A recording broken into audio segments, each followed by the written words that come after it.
असतो। उद्धवजी एक प्रश्न आहे, मराठी अस्मितेसाठी उद्धव ठाकरे राज ठाकरे एकत्र आले, तसेच शेतकरी जो संकटात आहे या स्थितीमध्ये शेतकऱ्यांच्या मदतीसाठी राज ठाकरे आणि उद्धव ठाकरे एकत्र आता सुरुवात झालेली आहे। म्हणून मी जरी याचं नाव हंबरडा मोर्चा असलं तरी मी इशारा मोर्चा म्हटलेला आहे। आणि शेतकरी जो आक्रोश करतोय तो आक्रोश जर का या सरकारच्या कानावर पडून सुद्धा सरकारचे कान बंद झाले असेल तर ते कान उघडण्याचं काम शिवसेना करेल। यायचं असेल आम्ही जरूर येतील। महाराष्ट्रातल्या प्रत्येक संकटाच्या विरुद्ध आम्ही दोघंही एकत्र येऊ। सगळे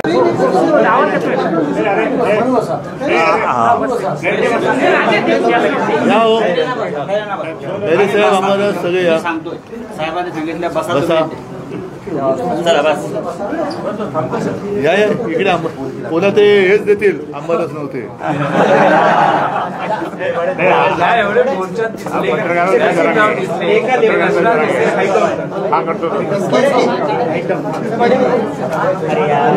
लाईट थोडा वर करते,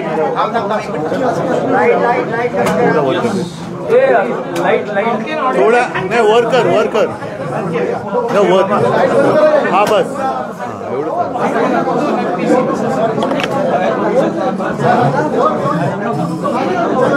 सुरुवात का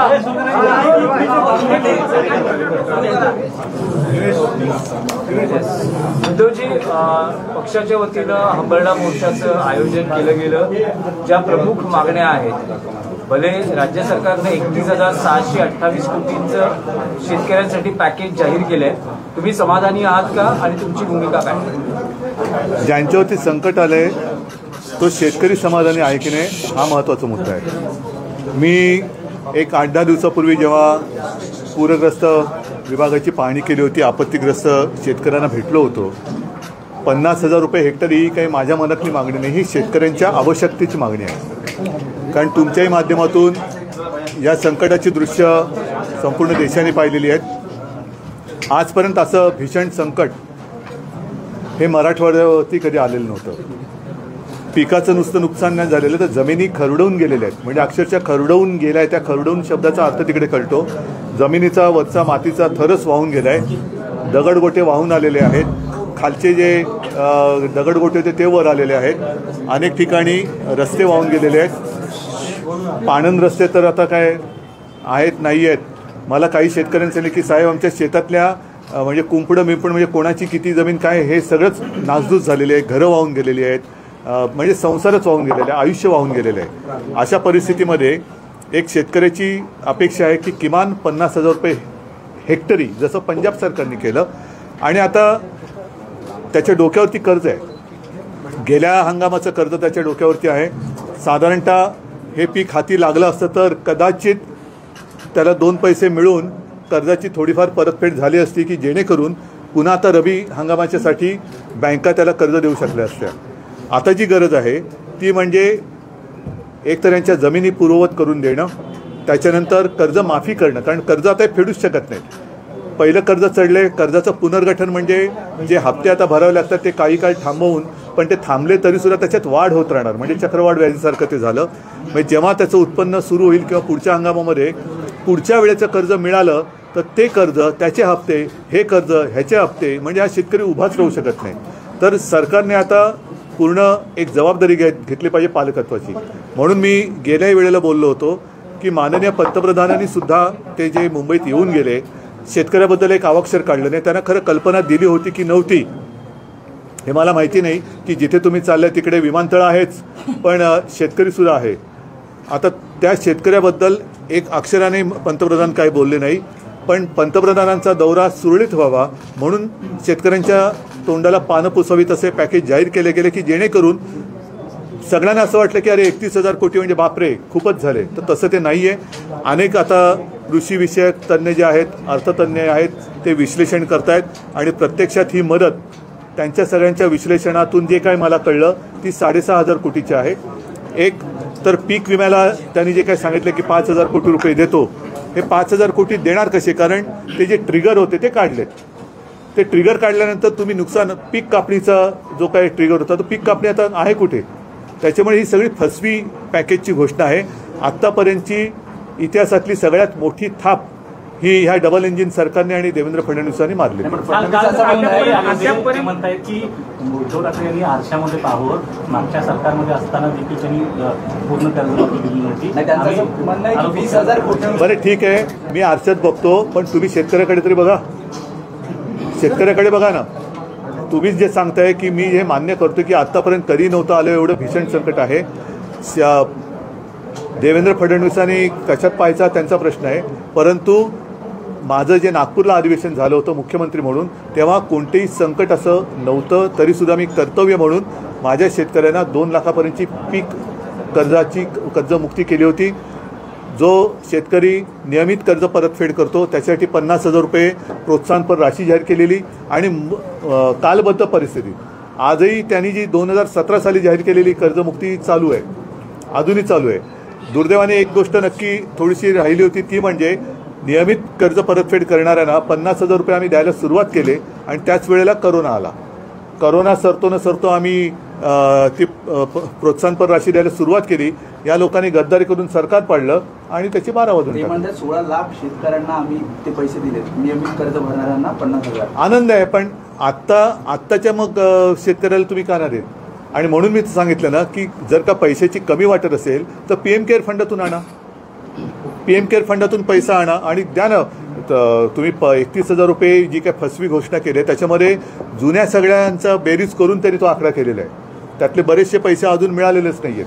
आणि मी केवळ कर्जमुक्तीच नव्हती केली, तर 2-3 वेळेला जी चक्रीवादळं आली, पश्चिम महाराष्ट्रामध्ये पूर आला, अगदी चिपळूणच्या बाजारपेठेत सुद्धा मी गेलो होतो. या सगळ्या वेळेला महाविकास आघाडीच्या सरकारतर्फे जेवढी करता येणं शक्य आहे NDRFच्या निकषाच्या वर ती मदत आम्ही केली होती आणि प्रत्यक्ष शेतकऱ्याच्या हातात गेली. काल एकनाथ शिंदे आले होते, त्यांनी म्हटलं की उद्धव ठाकरे किती वेळा हंबरडा फोडणार आहेत.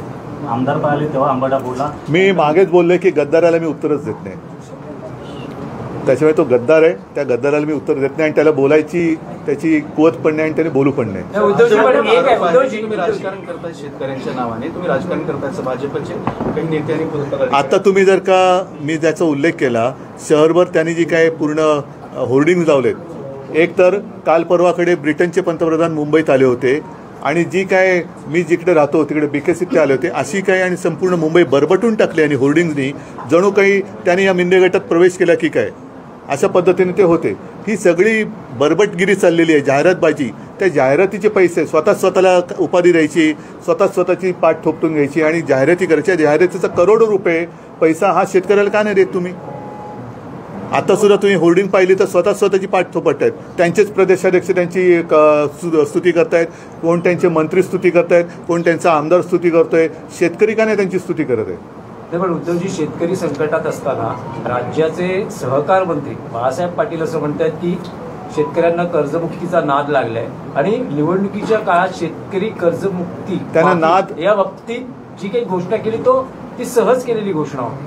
तो जो काय नाद हा शब्द आहे ना, हा तो त्यांच्याबद्दलचा खरा असेल, कारण नाद कशाला म्हणतात हे त्यांना जास्त माहिती आहे. शेतकरी आज आत्महत्या करतोय आणि तो कर्जमुक्त करा हा नाद असेल तर मग या मंत्र्यांना त्यांचं मानसिक स्थिती तपासून घ्यायला पाहिजे. आणि असे सगळे जर का मानसिक स्थिती बिघडलेली लोक कारभार काय करणार? म्हणजे त्यांना शेतकऱ्यांनी प्रश्न विचारला तर ते त्याच्यात त्यांना राजकारण दिसतं. कर्जमुक्ती मागितली तर त्याच्यात त्यांना नाद लागला असं म्हणतं. यांचे नाद अनेक आहेत, एकेकांचे नाद येत आहेत, कोणाचे डान्स बार बाहेर येत आहेत, कोणाचे काय बाहेर येतात. ते सगळे नादिष्ट अशी लोक आहेत. निवडणुकीत आश्वासनं ही देण्यासाठीच असतात तशी दिली गेली. देवेंद्र फडणवीस असं म्हणतात की तुम्ही जी कर्जमाफी केली होती तर नवल काय केलं, आम्ही पण त्यापूर्वी 20,000 कोटीचा. ते सोडून द्या ना, त्यांनी केली होती ना, आत्ता करा ना. मी काय केलं, तुम्ही काय केलं, आम्ही यांनी शेतकरी वाचणार आहे का? आत्ता शेतकरी कर्जमुक्ती मागतोय, आत्ता शेतकरी 50,000 रुपये हेक्टरी मागतोय, ते द्या ना तुम्ही. म्हणजे देशात काय केलं तर नेहरूनी केलं आणि राज्यात काय केलं तर उद्धव ठाकरेंनी केलं.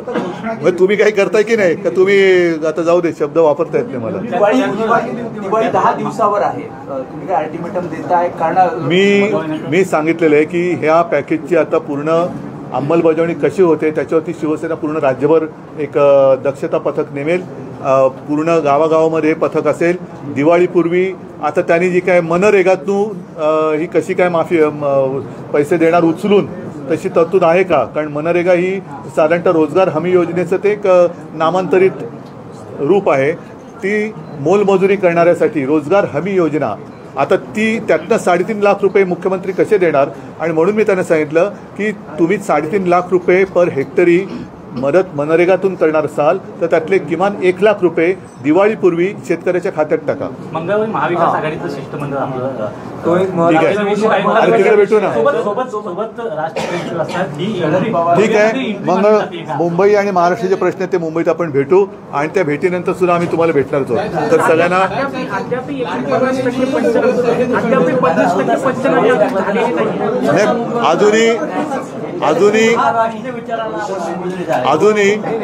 अजूनही केंद्राचं पथक इकडे आल्याचं मला तुमच्या माध्यमातून कुठेही दिसलेलं नाही. कदाचित माझ्या नजरेतनं बातमी सुटली असेल तर कृपा करून मला सांगा की केंद्राचं पथक येऊन या जिल्ह्यात या तालुक्यात या सगळ्या जमिनीची पाहणी करून गेले. आता जेव्हा पंतप्रधान इकडे आले होते त्यावेळेला हे मुख्यमंत्री आणि असंविधानिक 2 उपमुख्यमंत्री हे जाऊन त्यांना भेटून सांगायला पाहिजे होतं की आपण आलायत, आपलं स्वागत आहे, पण महाराष्ट्रासाठी विशेष पॅकेज द्या. जसं बिहारच्या निवडणुका डोळ्यासमोर ठेवून 10,000 हजार रुपये तुम्ही केंद्रातनं त्यांच्या महिलांच्या खात्यामध्ये टाकले तसे तुम्ही शेतकऱ्याला द्या. आणि माझी तर मागणी अशी आहे की पंतप्रधान हे भाजपचे नाहीत, पंतप्रधान हे देशाचे आहेत. त्यांनी केवळ एका राज्यावरती जी काही दया दाखवली आनंद आहे, मला त्याच्याबद्दल दुःख नाही किंवा कुठेही असूया नाही आहे. त्यांनी पूर्ण देशातल्या महिलांच्या खात्यामध्ये 10,000 हजार रुपये टाकावे. निवडणूक असो वा नसो. उद्धवजी एक प्रश्न आहे. मराठी अस्मितेसाठी उद्धव ठाकरे राज ठाकरे एकत्र आले, तसेच शेतकरी जो संकटात आहे या स्थितीमध्ये शेतकऱ्यांच्या मदतीसाठी राज ठाकरे आणि उद्धव ठाकरे एकत्र आता सुरुवात झालेली आहे. म्हणून मी जरी याचं नाव हंबरडा मोर्चा असलं तरी मी इशारा मोर्चा म्हटलेला आहे. आणि शेतकरी जो आक्रोश करतोय तो आक्रोश जर का या सरकारच्या कानावर पडून सुद्धा सरकारचे कान बंद झाले असेल तर ते कान उघडण्याचं काम शिवसेना करेल. यायचं असेल आम्ही जरूर येतील. महाराष्ट्रातल्या प्रत्येक संकटाच्या विरुद्ध आम्ही दोघंही एकत्र येऊ. सगळ्यांना धन्यवाद. जय हिंद, जय महाराष्ट्र.